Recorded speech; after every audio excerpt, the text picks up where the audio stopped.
Birinchi savol. Hajmiy nisbatlari 1:3 bo'lgan azot monoksid va havo aralashtirildi. Hosil bo'lgan aralashmada kislorod va azot qanday hajmiy nisbatda bo'ladi? Demak, bu yerda azot monoksidi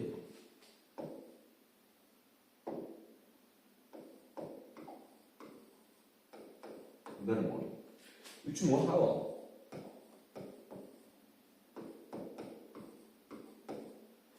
Havoning 20% hajmiy jihatdan 20% kislorod deyapti.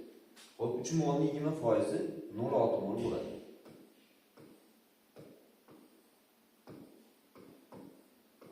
Kislorod.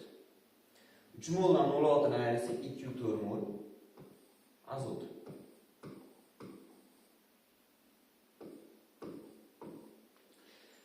Bu yerda 1 mol azot monoksidi kislorod bilan ta'sirlashgan.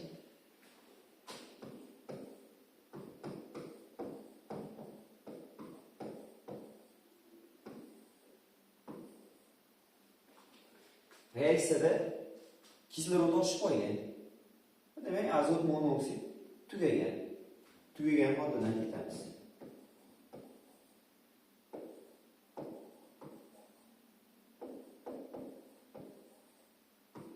Kisloroddan qancha sarflanganligini topib olamiz. 1 ni 1 ga ko'paytirsangiz 1, 2 ga bo'lib qo'ysak 0,5 mol.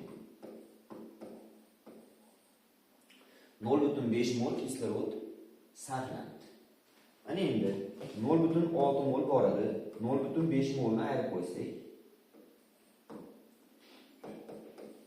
0,1 mol kislorod ortib qolgan. Hop. Kislorod va azot qanday nisbatda deydi? Kislorodning molini birinchi ko'rsatishimiz kerak.